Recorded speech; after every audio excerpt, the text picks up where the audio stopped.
Okay, so just recalling back in my executive days and overseeing an organization, there was always opportunities to get involved, but yet my time was very limited as to what I could do or couldn't do. Obviously, with the demands of managing a company, managing a P&L, so forth, in a corporate environment, it really only gave me opportunities to be with my family on the weekend. So we began to think about, what are ways that we as a business community could get involved, right? What are those outlets? And, I had a privilege of meeting a friend here, Willie Briscoe. So, Willie, if you could come up here real quick. Let's welcome Willie, if you wouldn't mind. So, with Willie's, Willie oversees an organization that really focuses in on investing into the fatherless with kids in particular. And what I love about Willie, this has been very organic in our conversation. This hasn't been something where we say, oh gosh, we were told as a business community to align with his organization, but rather it's such a great fit for business people. Because when you think as a business person, right, you're either at a place that you've been mentored, you want to be mentored, or you're the one doing the mentoring. But this organization, we'll let Willie kind of explain it in a moment, but this organization is such a great opportunity for businessmen and women to invest into. So my hope is that we as a business community will come around to support Willie. So in essence, we're adopting Willie. He's allowed us to adopt him for a year. And so Willie's going to be able to give us updates on a quarterly basis, what's happening. And then finally, before I pass it over, is what I love is this man's heart. He doesn't go in and just tactically give out to kids in need. He doesn't tactically go out and do something that the school district desires. He builds relationships. And so he's building relationships with senior level people within the school education system that are very different than him, that have a very different belief system than him. He's the real deal. So, Willie, why don't you kind of update us what's happening with Hope Leadership Academy and how we can get involved? Thanks, Jeff. First of all, thanks for having me this morning. I was going to raise my hand, but I flew in at 5 a.m. this morning from freezing Portland, Oregon. But Illinois, I think, beat me. So Hope Leadership Academy, we're going into our 10th year of existence. And when we started out as just a sports program. That wasn't our overall goal. But we went into the community and we was asking what was needed and what was being done. We didn't want to duplicate services. We ran a football camp at San Diego High School, and about 45 or 50 families dropped off their kids with us for 3 days. And we had a great week. At the end of the week, I was talking with the coach, Coach Keir Kimbrough, and I said, hey, Coach, we had a great week. What else can we do for you? He said, Willie, about 16 to 20 of my kids, when the street lights come on at football practice, they have to get out of here because they either need to get a spot on the street or they need to get into a shelter. And I went all the way back down to the floor, knowing and recognizing that I didn't even, put a drop in the bucket. And so we began to go throughout San Diego and Oceanside, hold free camps. Everything we do at HLA is 100% free. We don't want a family choosing between keeping the lights on and sending their kid to a camp. So we did that about 5 years, just fed the community, loved on the community, and that opened the door going into our 5th year to start an after-school program, which is an everyday after-school program with a curriculum that runs in 4 or 5 different campuses right now, from Oceanside all the way down to Barrio Logan, in the highest crime areas all over San Diego. And we go in there and we try to just be a little bit of light to a very dark community. And maybe tell us what's coming up on the 15th, how we can get involved, because I think this is an area that we're really passionate about in supporting you. So on the 15th, at the end of the year, our staff, even Christy, we are pretty worn out. But as you get into the holiday season, we do our largest outreach. I think we're on year number 8. It's called Toys for Hope. And Toys for Hope is a large outreach that happens. It started in Barrio Logan, and we feed and give gifts. and bless several thousand families down in Barrio Logan. 3 years ago, I went to my board when we started in Oceanside, about 3 months out, so maybe just 2 months prior to the event, and says, hey guys, I think we should double down and do Oceanside and Barrio Logan. And my board at that by that time had become as crazy as I was, and they said, sure, let's do it. So we doubled down, and now we do 2 locations, Oceanside and Barrio Logan, and we serve thousands of families with food. We give away over 200 bikes, and these kids have never had a bike in their life. We give away helmets too. But we also, they leave with food. They're fed there. We have Santa Claus. We got snow machines. And the community really comes around, the North Coast community. 3 years ago, we sent 350 volunteers from this church alone down to Barrio Logan. And you get to love on the families. You get to serve together. And for my family, it's that last thing we do before we start focusing on our own family. And it really puts perspective in my kids' lives because they're serving people that are less fortunate than them. And it really keeps their perspective on the holidays, where it's not even that big a deal whether they get a new toy or anything, because they've gone, probably because they've gone out and shopped till 2 a.m. in the morning with me picking up toys. So they're tired of toys. But it's really a great perspective on the holidays and what it's really about, which is serving and giving back. And it's a great community event, both in Oceanside as well as Barrio Logan. You bet. So we're excited about supporting you this next year, Willie. And what I'm excited about, we'll have more information going out, but if we as a business community can get behind Willie, again, you've got the Oceanside School District. What's the elementary school it's done? It's right off of Mission, right? Yeah, so we're at Laurel Elementary School. Yep. In Oceanside, and then we're at King Chavez down in Barrio Logan. Okay. There'll be flyers on the back, and then, of course, Jeff will be sending out information for different ways to get involved. Yeah. So great opportunity. So for those that you don't know, on the Oceanside side, that's where a teenage gal was just shot and killed a few years ago, and there's a lot of different crime that's been in that area, but what a great way for us to go in and really serve the community that's in need. So we're excited to get behind this man. Some more information to come out for each of us to get involved. So we're excited. Thanks, Will. Thanks. Yeah, man. Thanks, buddy. Yeah. You can go. You can say it. Oh, you want to tell us? All right. So, okay. All right, so as we started thinking about the subjects that we've been discussing, right, if you remember, for those of you that are new, we've had certain panelists in the past. So the first one that we did was integrity in the workplace. We all deal with that, right? And so when we talk about integrity, what came from that particular discussion was the idea that we operate straight as an arrow when it comes to managing P&L, but what we're seeing is a decline in values. So when we align ourselves with integrity, what does that look like? And so we heard from a great set of panelists. Then we went into diversity in the workplace, people that are different than me, different color than me, and what their journey was and has been, right? And so we talked about a very sensitive subject there, but what we learned was, we have to be active. We have to be proactive in building relationships versus it can't be an HR initiative, right? The culture that I came from, it was HR initiative. We have a mandate that we're looking at a level of diversity within the CFO area. We need more diversity at senior level. We need more diversity and so on. So it became an initiative. So it wasn't necessarily the heart of the organization. It was initiative. So what we learned in that panel discussion is, no, you personally can be proactive and just start building a relationship, again, with people that are different than you.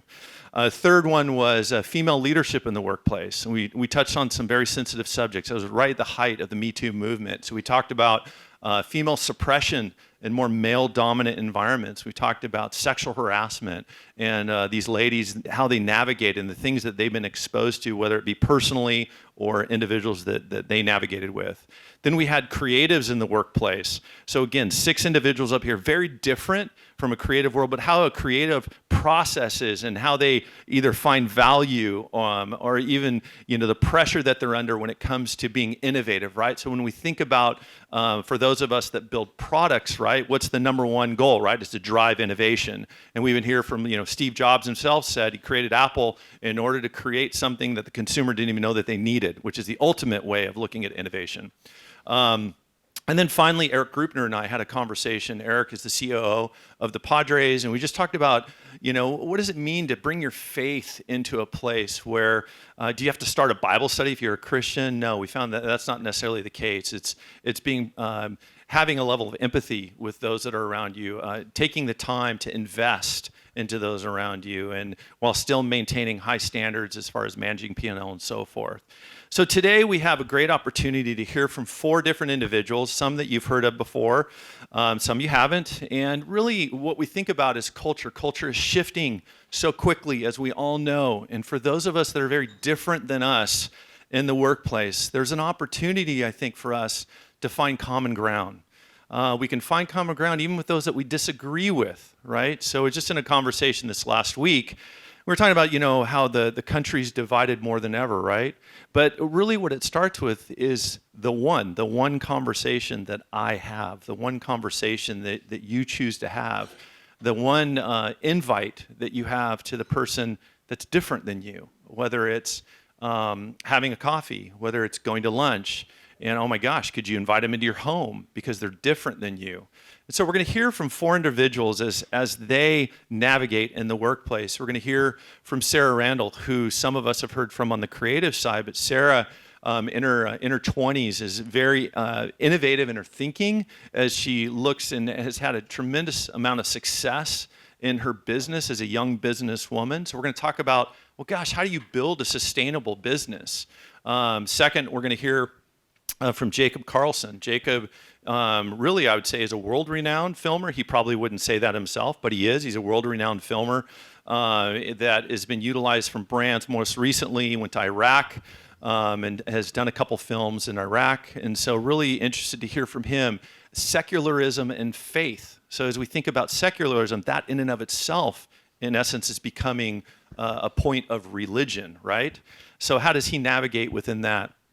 Third, we're going to hear from my friend Lenny Kama. So Lenny's the CEO of Jack in the Box, and we're going to hear what does it mean to be excellent in business, right? What does business excellence look like? I think we all desire, if I were to say, hey, raise your hand if you want to be excellent. I think most of us would raise our hands, right? Say, yeah, I want to be excellent. So to think like, okay, Lenny as a CEO, what does excellence look like? Because there's a lot of noise within the space. Say, no, this is what excellence is, or no, that is what excellence. So we'll hear from Lenny. And then finally, we'll hear from Marco Rega, who's the founder and CEO of Acai Roots. Really choosing, I think we all want to be passionate for what we do, right? So in the workplace, I think first and foremost, work is a means to an end, right? But how can we be passionate in what we do? I think if we were to take a survey here, there's probably a portion of us that say, gosh, I'm not really that passionate in what I do, right? And then some of us say, I'm extremely passionate. But we'll hear from Marco just how he navigates and where does he find passion in the workplace. So with that, what we'll do is there's going to be about a 7-minute presentation. Sarah's going to give us an 8-minute presentation starting off. So we'll have those presentations, and at the end, we're going to call them back up, and there'll be time for Q&A. So with that, I'd like to welcome Sarah Randall to come on up. So let's welcome Sarah.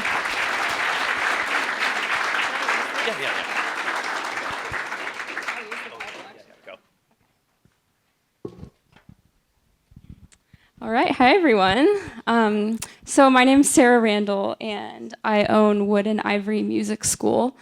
Started teaching music back in 2011, and since then we've grown to work with over 200 students and have a team of 5 teachers. So that's what I do.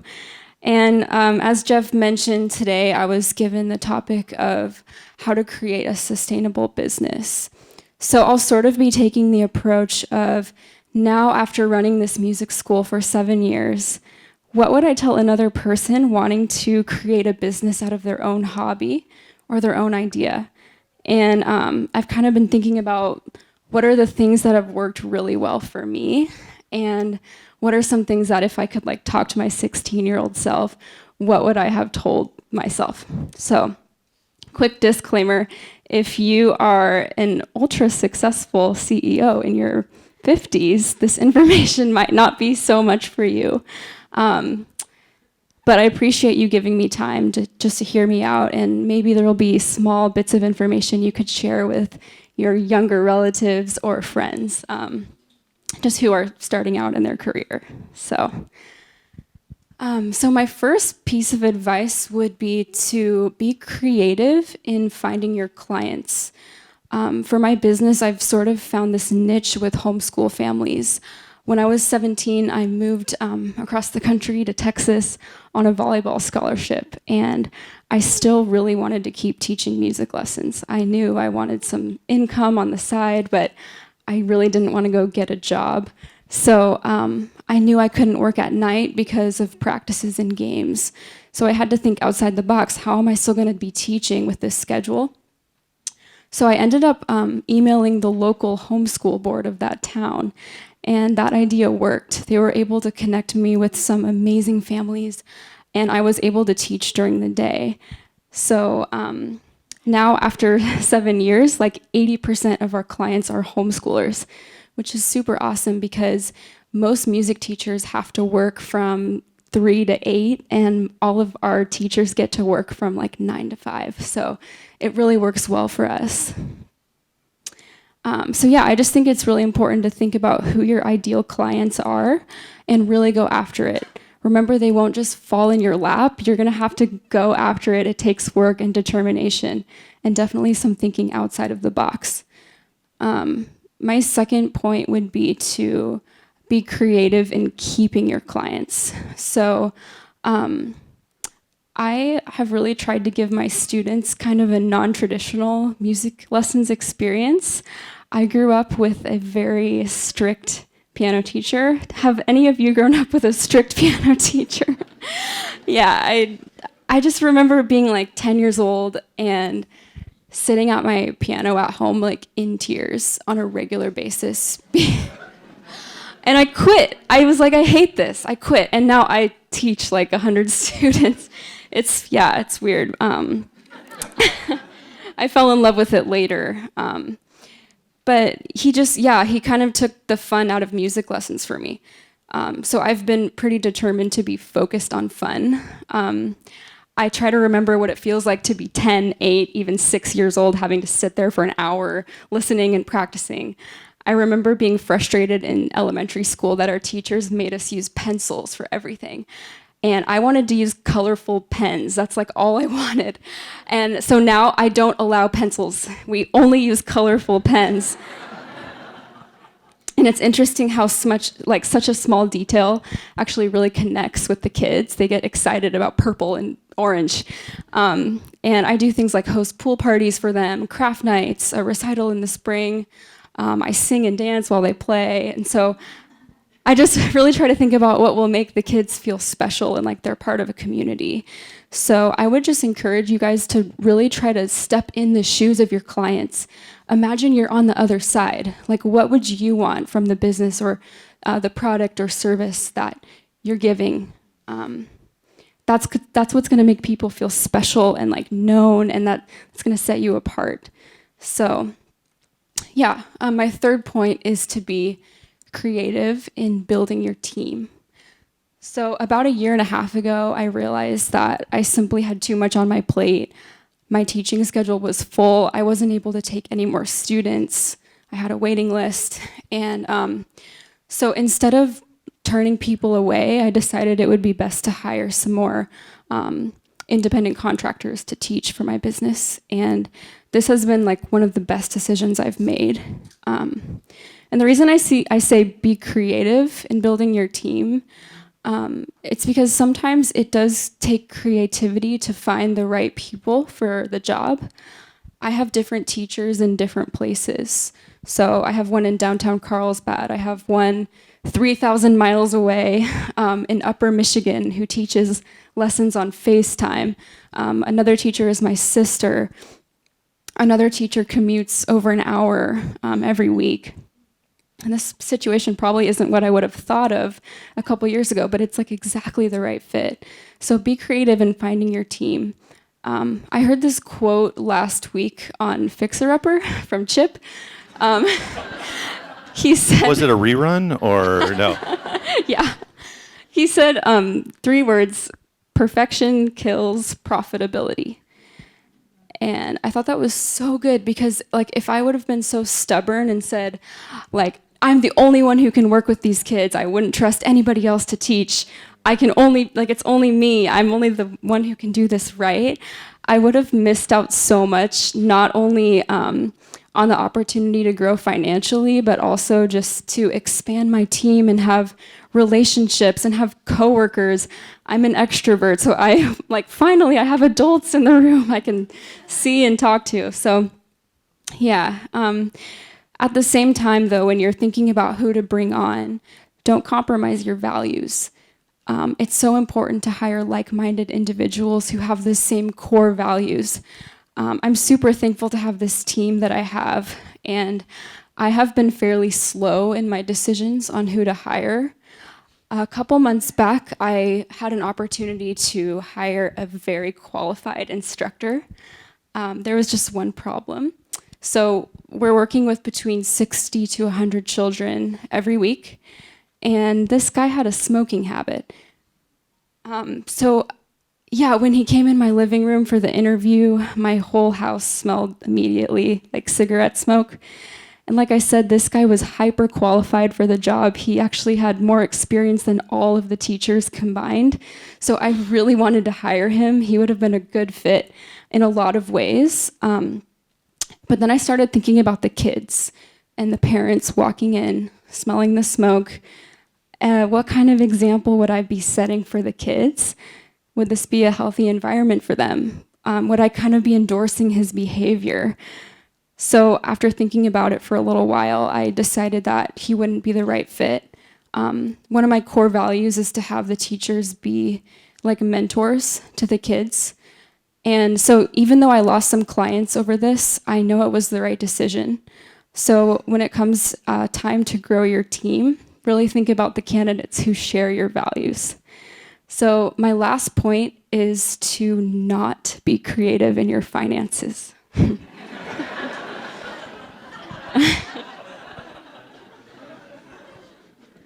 If you have a side thing going on, or you're pursuing something entrepreneurial, don't put your earnings in your personal checking account. I would really encourage this. Open a business account right from the beginning. I wish I would have done this right from the start. It took me about 5 years to separate my personal from my business checking, and this has just made my life so much simpler. It'll help you to not pay yourself everything you're bringing in. Just decide on a fair salary to take from your business, and that way you'll have some savings for your taxes and some expenses and hiring other people, and just to grow, to reinvest back, and to pay yourself on vacation. Things like this, it's so important. Such a simple step, but it's so important. And lastly, I think it's so important to have financial integrity. I'm really thankful I grew up in a household where my parents emphasized giving a portion and saving a portion of everything I made.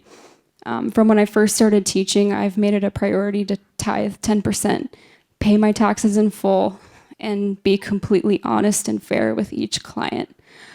I used to get paid from some people in cash, and a lot of people have made offhand comments to me like, oh, it must be nice to get paid in cash, you don't have to report this, or they just kind of assume that I'm not reporting my earnings. And maybe that is the normal thing to do for self-employed people. I don't know. I guess I've always taken that verse seriously that talks about giving to God what's God's and giving to Caesar what's Caesar's. And this hasn't been easy. This has been a big sacrifice, very expensive, but it's worth it. I never knew if this would be something I would see my reward for now or later in heaven. It's just something kind of between me and the Lord. But as it turns out, a reward came much sooner than I had expected. My husband and I just purchased our first home. And thank you. We're excited. Did you pay cash or no?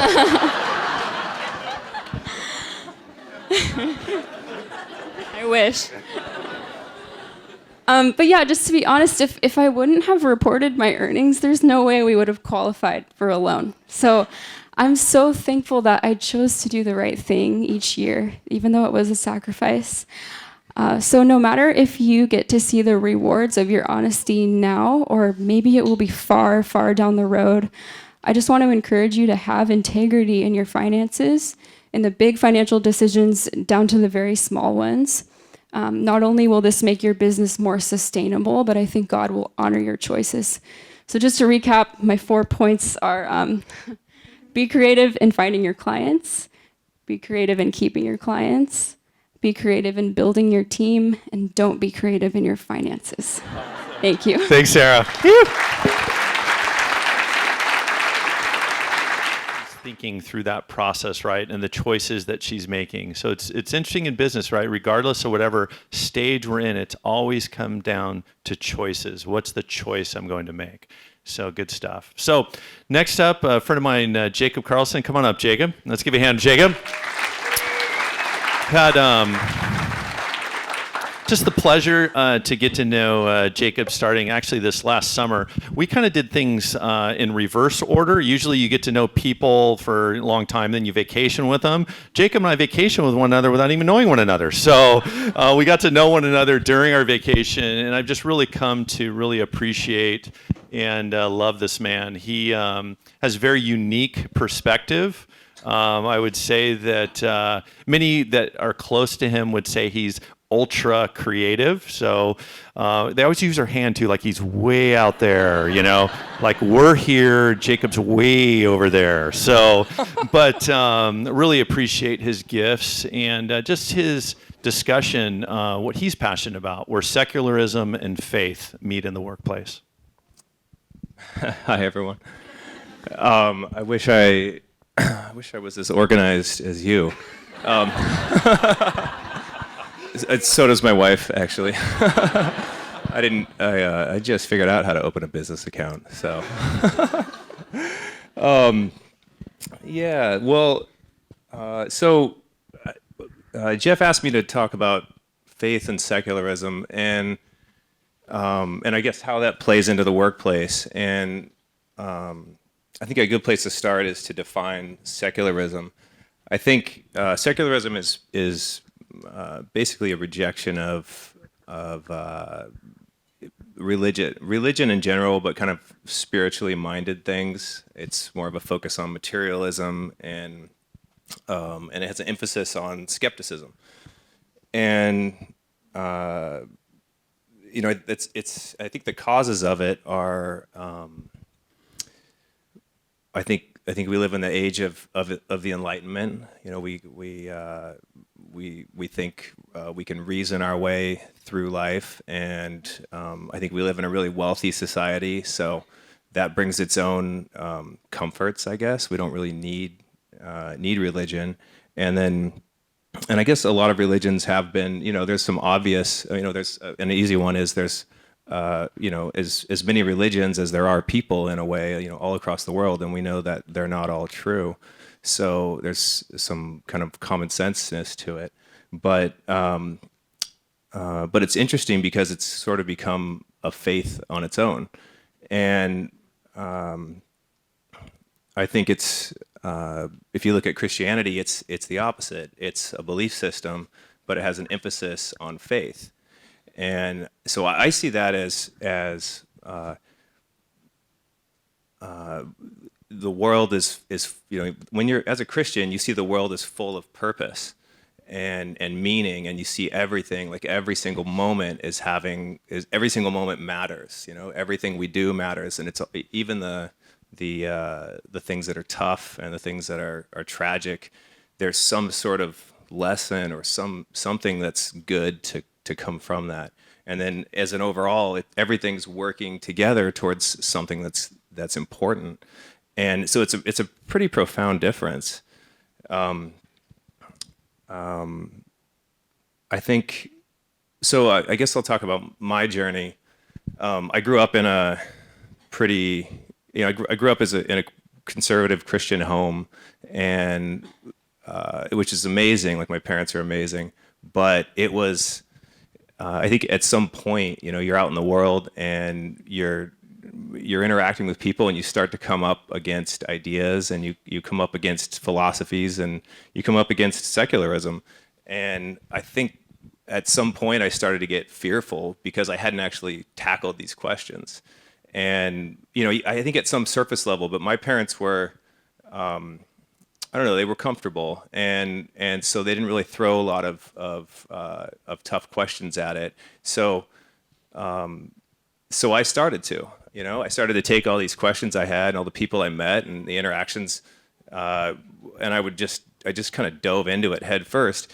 And the cool thing is that over time, I started to relax. It was like, okay, like I can throw anything at this incredible story of Christianity, and it can be, like a big one is science. You hear that a lot. You hear that, science will show us the way, and I think so. For me, that was. So I started throwing, I'd listen to debates between theists and atheists, and it was all there, like all these questions, really satisfying answers would come back, and so that was super exciting to me, and that sort of gave me a way to live in the workplace where I was like, okay, and I think everybody has a different way, everybody has different reasons why they doubt. I think some people have pain in their lives, and some people have been hurt by Christians, and for some people it might be just a philosophical issue. But so for me it was science. I think I was, and it's kind of, I guess as a creative, it's I'm talking about science and philosophy now, but I don't know, this was my thing. So here's a fun one. If you meet somebody that says we can only know what science tells us, does anybody know what might be, like, what's an issue with that question? How do you know that's true? Right. So the answer is that's not a scientific question. It's a philosophical statement. So if it's true, it's false. Too early for that? No? Remember, Jacob's way over here. He's way over here.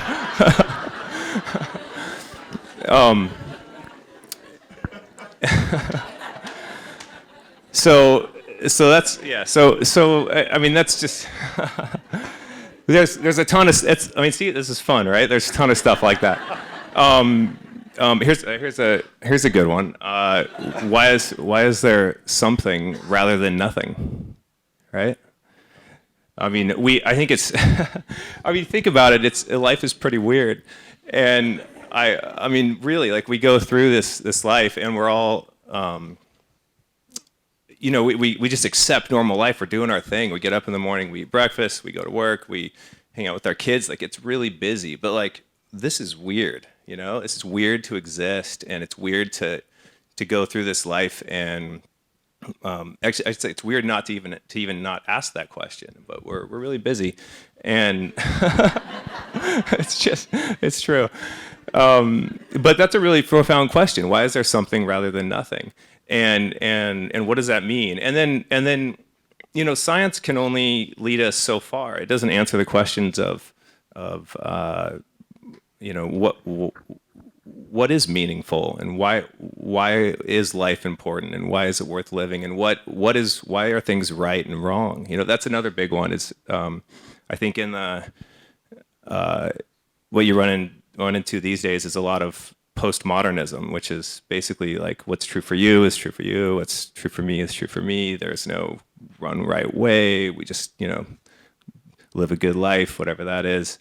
And that's actually, I think we know, I could make a case. I won't go into it now. I won't make a case for it. But we know that there isn't a real truth, and there is a real right, a real wrong. Right? We know that there's these standards that are important, and so for me, that learning those things it helped me to relax and to just play my part in the workplace. So I go, in my job, I meet a ton of different people. I travel all over the place, and my approach is I try to be who I'm supposed to be, in that time, whatever that means. And I don't know, it plays out differently every time. I mean, I heard a story one time about this guy who he made this event happen where he filled a pool with Jell-O, and he was going to belly flop from 15 feet up into this pool of Jell-O and then preach a sermon, or preach a sermon and then jump. And he did it. He does this sermon, like 20 people get saved, and he dives into Jell-O, and like that's his approach. Like that's not my approach, but and I don't think that has to be anybody else's. But the point is, like, that's what God called him to do. For me, like one time it was I went out to Las Vegas, and there was this big construction expo called Con Expo, and I went around for like 3 days, and I talked to 30 people, 30 heads of companies and marketing directors, and I didn't get a single job out of it. But I stayed at my friend Rob's house, and Rob and I had a conversation, and it was just like, I don't know what the timing was, but we started talking about some deep things, and I handed him a few links to some debates that I thought were interesting, and a few things. Time goes by, and I didn't think anything of it. And a year later, I talked to him, and he's like, he had gone in deep. He was telling me things now, and he went from like not knowing a thing to like talking about all these deep theological concepts, and his whole life had changed. And I just it was incredible. And I don't know, I didn't even think of it that way. It was just like I was there. I was real about what I believed and what God had shown me, and that's how it played out. So. I think too, the one thing that you shared that I appreciated, Jacob, as well in our conversations is just that openness to anyone and everyone just to have a conversation, right? Sure. So it's not necessarily a belief system that keeps you from conversing, but in essence, it's a belief system that does keep you conversing. Isn't that fair to say? Yeah, totally. And the cool thing is that I learned in my journey is that so if secularism is an emphasis on doubt, what's cool is that doubt is a part of Christianity, and it's like a really important part, because it's an important part of faith, because if you just had faith and you never had doubt, you'd be a robot. Or brainwashed. And so it's really important to question and to be comfortable knowing like, hey, it's okay to ask these really tough questions, and it's okay to go through times where, you don't know. And that's the definition of faith, really. Good. Thanks, Jacob. Appreciate it. You bet.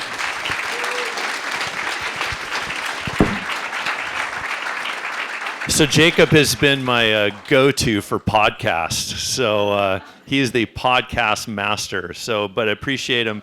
He's such a thinker, and we've really enjoyed just a lot of our conversations together. So thank you, Jacob, for sharing that. So with that, I'd like to invite up Lenny. Come on up, Lenny. Yep. So appreciate Lenny coming in just to really talk about what does it mean to be excellent or excellence in business. And so for those of you that may or may not know Lenny, he's the CEO of Jack in the Box. And if you were to Google Jack in the Box right now, Lenny, you would see a lot of criticism. So you would see a lot of arrows being shot at him, a lot of bazookas being blasted at him. But just from social media and everything that's going on, so a lot of disruption that's happening in his world, whether it be from franchisee owners, whether it be from particular shareholders. So a lot of noise, and a lot of us don't have to deal with that, right? We have to deal with maybe the people we work with that we kind of hear that maybe they're saying something negative about us, but he has to deal with it publicly. So really interesting timing, I think, as we talk about excellence. So how is it to be excellence when you're maybe not the most popular guy when you go on Google? Last thing I want to note is someone said to me the other day, they said, gosh, how old is Lenny? 35? Look how young he is. And it's like, no. He just turned 62 just a couple weeks ago. So with that, here's my buddy, Lenny Kama. It is public. I'm 49. So, a little bit about me. Grew up in New York. My parents are immigrants from Trinidad and Grenada. They moved to New York City and then out to Long Island when I was born. Grew up in an all-black neighborhood, pretty poor neighborhood. Was one of the first in my family to go to college. Went to Drexel University. It was a 5-year university because you had 3 internships that you had to complete over those 5 years. I worked for Susquehanna Investment Group, which is a really big investment firm. I worked for Unisys, which was a big IT company at the time. And then my last internship was with Mobil Oil, where I worked in their operations group doing financial analysis. And after college, I got a job with Mobil. And so you listen to that story and say, wow, that's a pretty interesting story, and seems like you face some adversity and you overcome it, and as a result of that, the world attributes value to you. They say you are valuable because you did all these things. And then I get out of college and I get my first job with Mobil Oil. My friends ask me, so what do you do when you just graduated? And I said, I'm running a gas station. What, no cheers? And they're all looking at me like I'm crazy. Like, you just went to 5 years of school, you did all these great jobs, and the culmination of all that hard work is you're running a gas station. And I said, yeah, I'm running a gas station because Mobil believes that if you're going to run the business one day, you should start at the bottom and work your way up and learn about the business. And my friends and family members were just like, you are insane. There's no way I would do that. I would not get out of college and then go work at some gas station. That's beneath me. And so this really leads to my first point, which is that entire story I told you about how I grew up and where my parents came from and going to college and then all the way to getting the first job and all the rest, that's not what makes me excellent. That's what the world says makes me excellent. What makes me excellent is that God molded me the way He wanted to mold me. He gave me value. I have a certain set of gifts and strengths that He gave me, and that's what makes me valuable, not what anybody else says about me.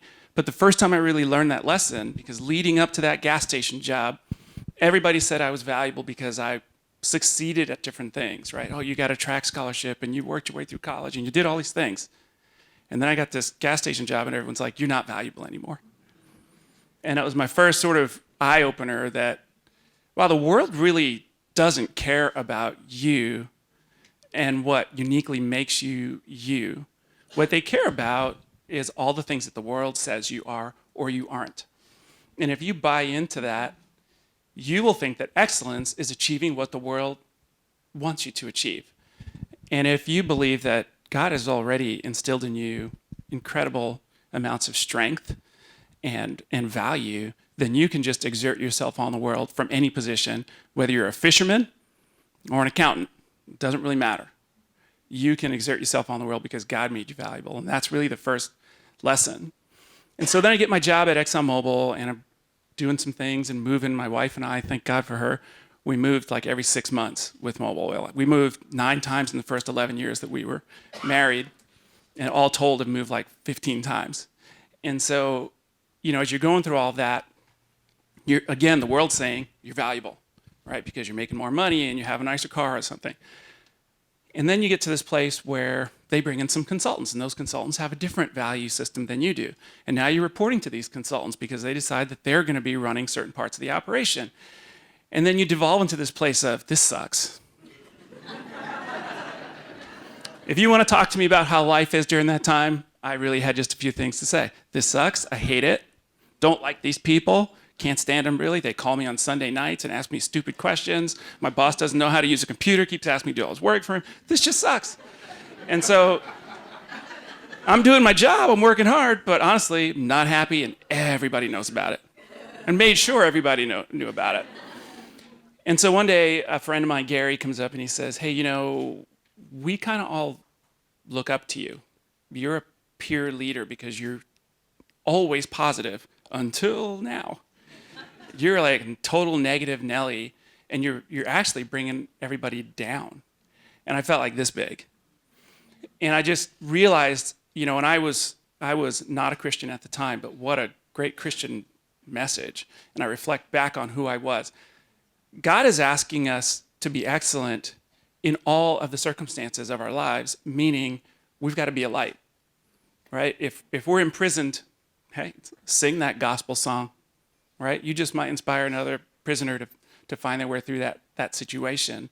If you're dealing with adversity, are you going to decide to just start dropping the F-bombs and everything sucks? Or are you going to say, despite all this stress, I'm going to choose to be good? The world tells you that excellence through adversity is, hey, join the gossip mill.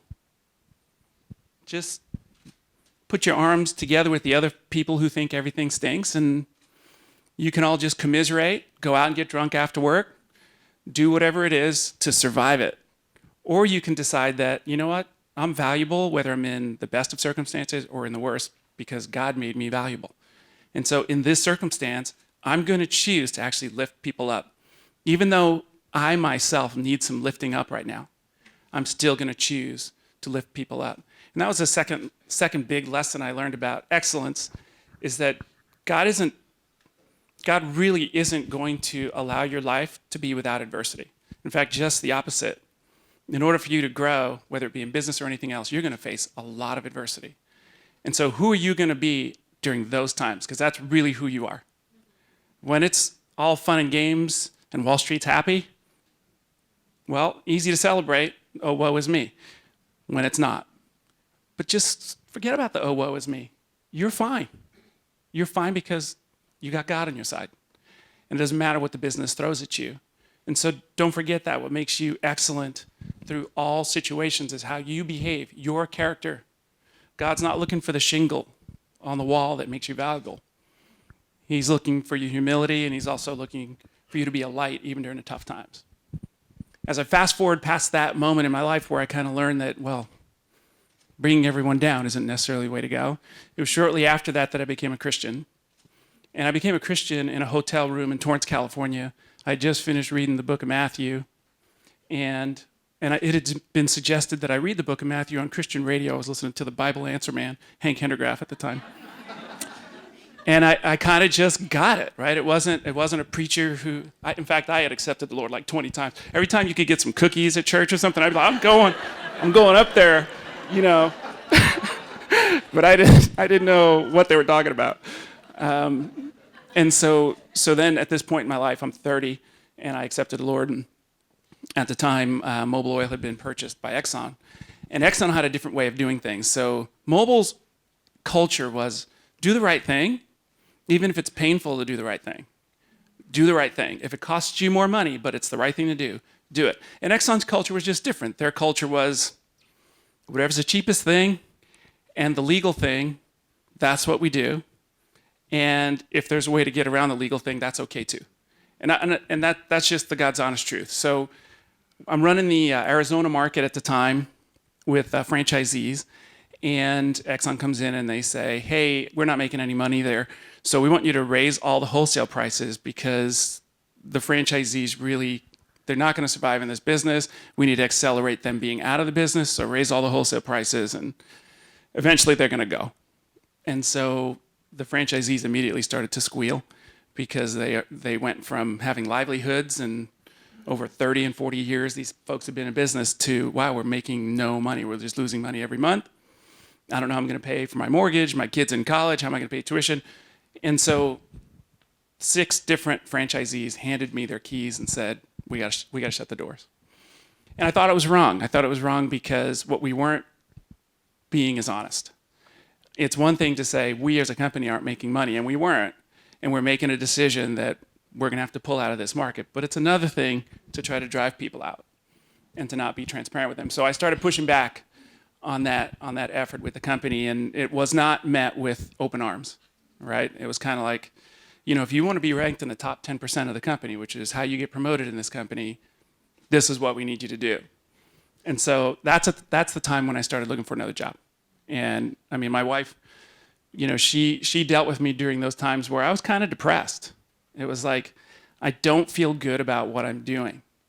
And there was a big sort of God moment that happened to me. I was driving home from Torrance, and I was desperately praying to God, saying, you know, this is just an awful place to be. God, I don't feel right about what what I'm involved in. Would you have me do this? Is this what's meaningful? What is meaningful, God? And I'm kind of looking at the ceiling of my minivan like, what is meaningful when I should be paying attention to I-5?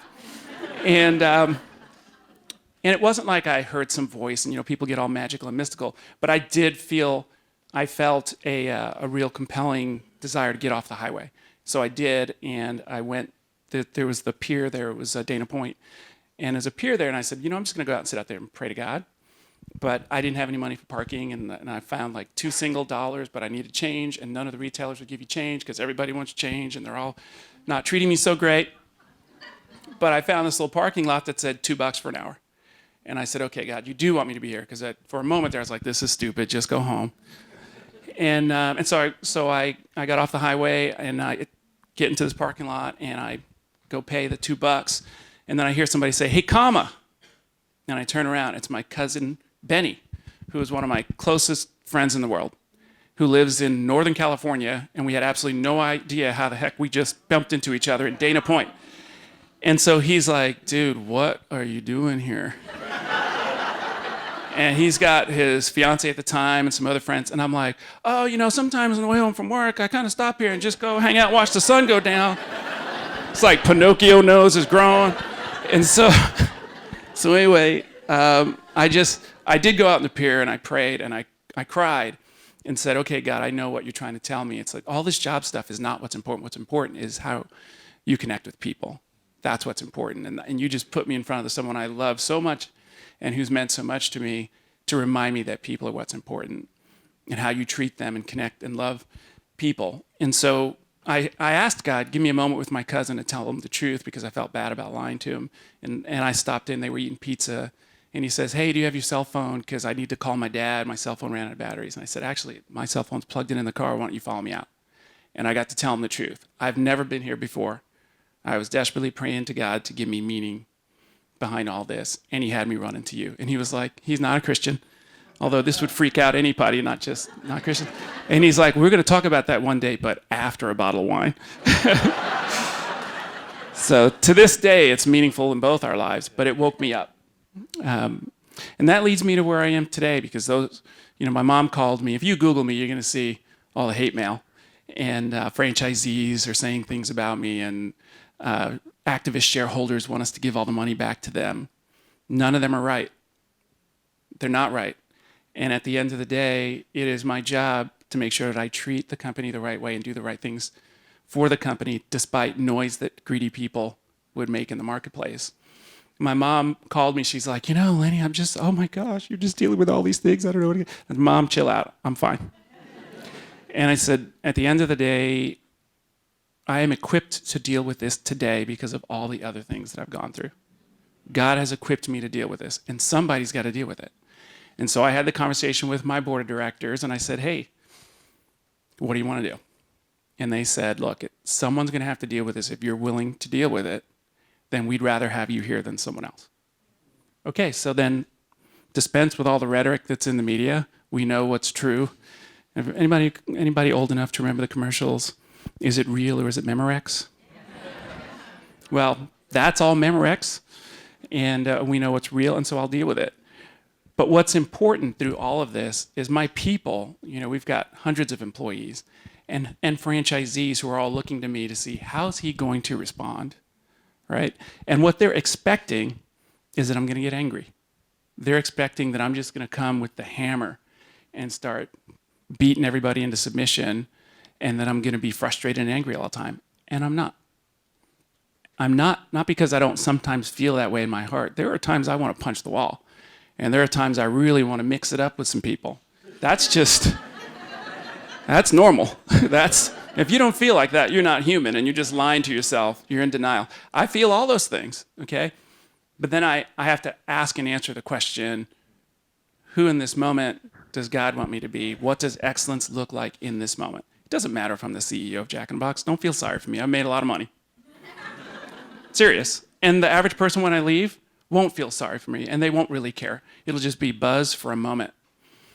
But what they will remember is, regardless of what I've gone through as a business person, they'll remember how I treated them. They'll remember that I spoke at their father's funeral. They'll remember that when their loved one died, and they had no one to take over the business, I made sure that we certified them to be the next operator so they wouldn't lose their livelihood. They'll remember those things. They'll remember that they worked for me and were making $50,000 a year. And when we set them up to be a franchisee and partner with somebody, they're now making $1 million a year.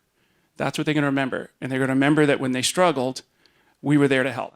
So if you're a business person in this room and you're thinking about, man, I'm facing this and I'm facing that and I don't know what's going to happen next, as much as that matters, what matters more than anything else is how you are a light.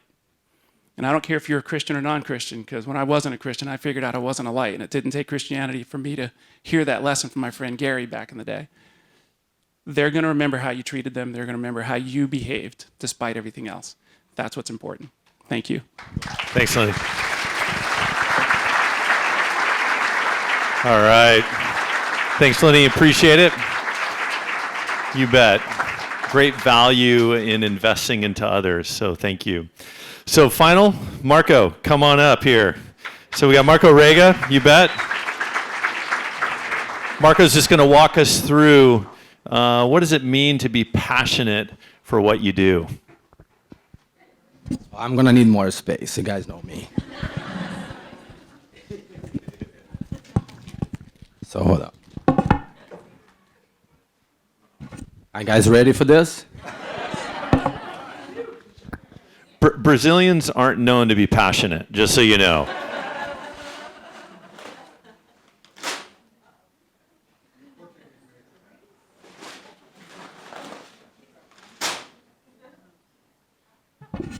Well, why we don't start with this?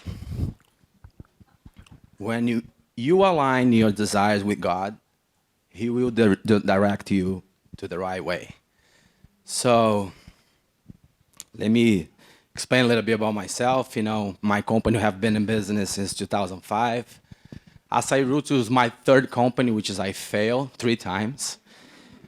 Yeah, that's true. And I couldn't understand why. I was just pushing myself, you know, I was doing things right. So I was born and raised in Brazil. I grew up in a middle-class family. I went to private schools, and I have a really established job working in a treasury department, which is, you know, most of my friends are still working there.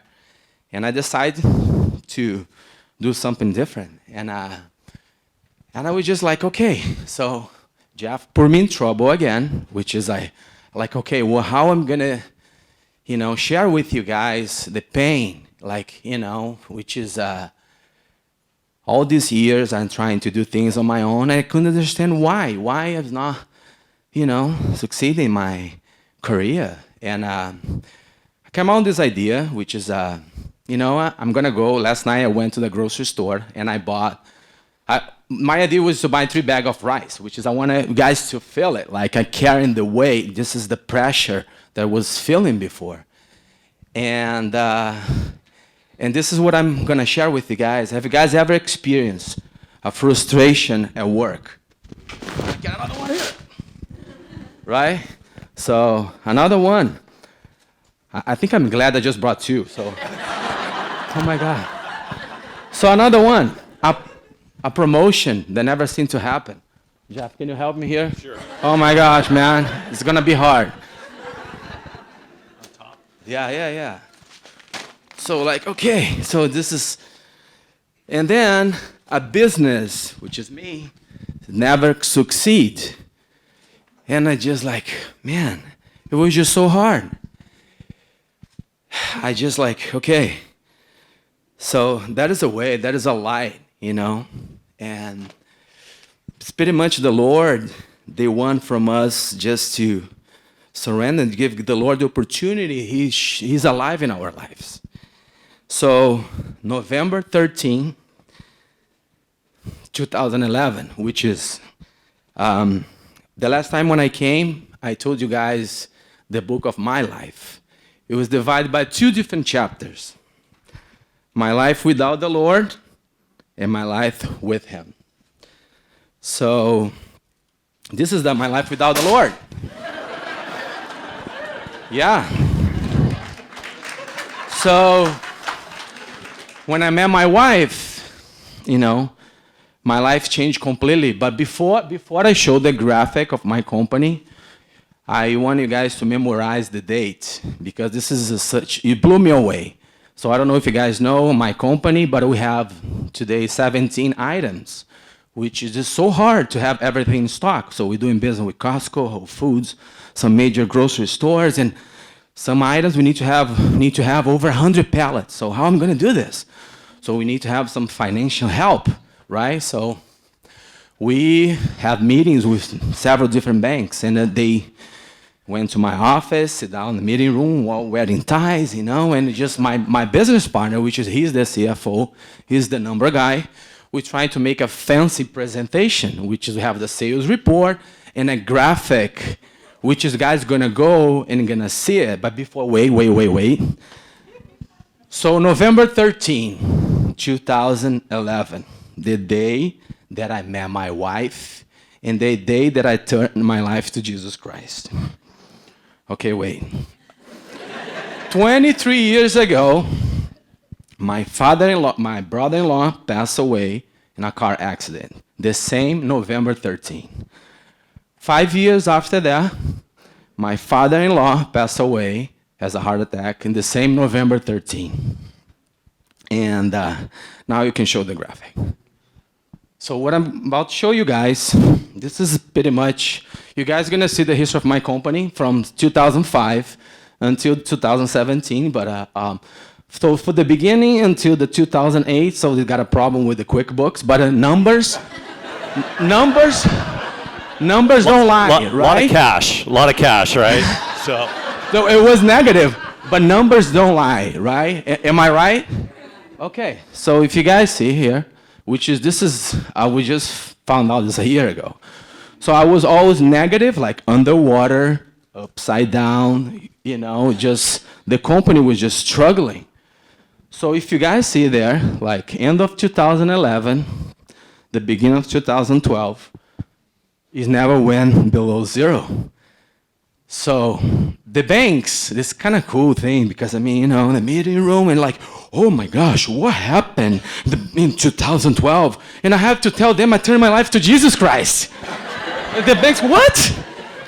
Okay, so this side of the story, I think, because the reason I'm here is because of my wife too. And I want her to share this story with me. You guys mind if I do that? Okay, come here.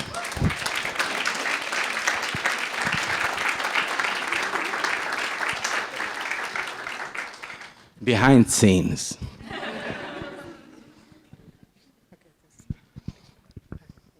Hi, guys. Hi. So my name is Fernanda. And when I met Marco, we're both from Brazil. And we met here, actually, in La Jolla on that day, which is tomorrow, by the way. Yeah. But it was, Tuesday, sorry. Close. It was very meaningful. When I found out, actually, on the day we met, I didn't realize. And then I was looking at the calendar, I'm like, whoa, okay. Because 3 months later, we got married. So it was just one thing after another. And at that time, I wasn't a Christian, but because of my mom was always, been a very fervent Christian. So she was always, of course, praying for me. And it's another story. But when I met him, I was a Christian, and I had experienced a lot of things with God. And he never let me go. He never, everything this book says, he did it. And I didn't have money for a long time. I was by myself here, and he always provided. So when I met him, the company was doing really bad. I'm as you can see. So he was working so hard, and he is so talented, and he was giving him his all, but he didn't know Jesus. And I told him, hey, this is it. Just read this verse here, Malachi, I don't know exactly the verse, but where God says, test me on this, and I will open the windows of heaven and pour out blessings.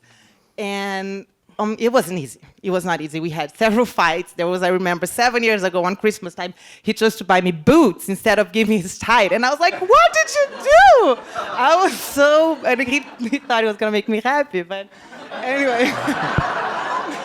But anyways, we were into a point that we either paid tithe or we didn't have money to pay electricity. And because once you experience God, it's easy to say, it's easy to fight for it and to tell whoever it's near you, because nobody can tell you that is not true, because you know it is. So I was so like, this is it, you do it. And he's like, okay, so I'm gonna do it, and then we're not gonna have light. Okay. And it was probably when things started to shift. And not only the tithing, I mean, he has character. He's a man of character. He would never take advantage of anybody, but he's a salesperson. So situations came up with his business where he didn't have enough product because the shipping, something happened, and he didn't want to say that to his customers. So he would do a little white lie or, like tell them a story. And I was like, what are you doing? And he's like, no, I can't tell them. They're not going to, my company's going to look bad. I'm like, no, it's going to look bad for you later if you do that. So tell the truth. Really? You want me to say what? I'm like, go ahead. So he started doing it. And at first he's like mad at me, but then he would do it. And it was amazing to see how people had sympathy.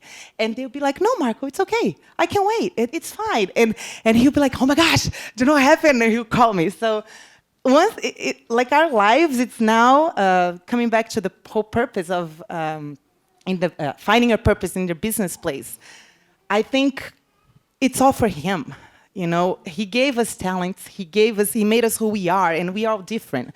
And as long as you, like he said, align yourself with him, he will open the right doors. He will shut the wrong ones. He will guide you. He will protect you. He will fight for you. We have trouble. I mean, he goes through so much. And there are days that he's like, I can't do it. And I'm like, no, we can. He knows. He put you here. So he gives you the strength you need. And as long as you do your best to please him, because once you find Christ, he died for you. So he died. What are we doing? We're just living our lives comfortably, actually. And so just do it. Do it for him. And he keeps amazing us with the people and things that he does. At the end of the day, you'll lay down and you're like, here it is, God, another day for you, and he in its due time you will see the fruits. Yeah, yeah, which is the last thing that I want to say, just stay here. Just so you know, Brazilian church is 5 hours. Yeah. So yeah. just Sorry, I know. This is the last thing, which is not me, it's not her, it's him. It's not me, it's not her, it's us. Of course, I'm 100% right, all right? But which is, I can't live without my wife, and we are like a team, which is in business, we always say like the 3 Ps, which is the most important one, people, process, and product, right? The product is the last one, which is people, especially in the business perspective, you need to have the right people in your bus, and then you find the direction. So in our lives, we are a team. So many times she support me, and I got home devastated, just weak, because we're dealing with so many different characters, which is we don't know how to handle sometimes some situations, right? And we need this is basically for me and the Lord's, and that's the most important thing. And I hope, that's what I've been praying for, that I can touch someone you guys' heart, just to please just give the Lord the opportunity. He's gonna show he's alive in your life, because I did it. Look, I did it. That's it. This is November 2011, 2012. Look what happened. I'm not sharing, anything about financial, but I'm sharing the power of God. And that's why I'm here, because I am nobody. I'm here because of him. This is not my comfort zone. If I need to sell açaí, guys, you guys gonna see what I'm gonna do. But talk about the Lord, it is so hard. And so thank you guys for your time. Awesome. Thank you.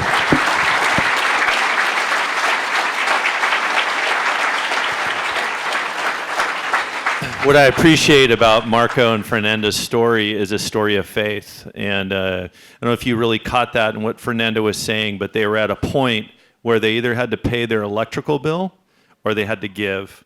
And Fernanda said, no, we're going to give and we're going to trust God, and God provided. So just understanding purpose. So with that, we come to another conclusion. We don't have enough time for Q&A, but however, each one will be up to take your questions. If you'd like to come up afterwards, introduce yourself. But I just thought it was interesting, just this passage that I came across in Romans. And I think when you think of purpose, right, and we think of having conversation with people that are different than us, it said, let love be without hypocrisy, cling to what is good, be kindly affectionate to one another with brotherly love, in honor giving preference to one another, not lagging in diligence, but in fervent spirit, serving the Lord, rejoicing in hope, patient in tribulation. Some of us are going through tough times right now. Patient in tribulation, continuing steadfastly in prayer, distributing to the needs of the saints, given to hospitality. Bless those that persecute you. So think of that. Bless those that are against you. Bless and do not curse. Rejoice with those who rejoice and weep with those that weep. Be of the same mind toward one another. Do not let your mind on high things, position, salary, but associate with the humble. Do not be wise in your own opinion. Repay no evil for evil. Have regard for good things in the sight of all men. If it's all possible, it depends on you. Live peaceably with all men. If your enemy is hungry, feed him. If he's thirsty, give him something to drink. For in so doing, you will heap coals of fire on his head. Do not be overcome by evil, but overcome evil with good. So think through that, right? So in ancient times, when someone was ashamed of what they did, they would put a hot pot of coals on their head and walk through the city so that they could see that that person felt really bad in the choice that they made. So think of that when we go and align ourselves with God's character, it's so counter culture to what is being communicated to us. The culture is saying, no, it's position. No, your purpose is to drive more. Your responsibility is to get more money. No, God's ways are different than our ways, right? Don't repay evil with evil. You mean if someone speaks against me and has a claim against me in the office that I shouldn't retaliate, but instead say, well, you know what? I appreciate that person for this or for that. Associating ourselves with the humble and those that are in need. Here's, we talked up here with Willie, but even in our own offices, right? People that are different than us. So what an opportunity that we have to start a new week. God's word says that his promises are new every morning. Great is your faithfulness, O Lord. So as we wake up tomorrow, it's just pulling up our bootstraps. It's not shaming ourselves. It's not saying, gosh, man, I'm blowing it. I'm a loser. No, God's word says you have value.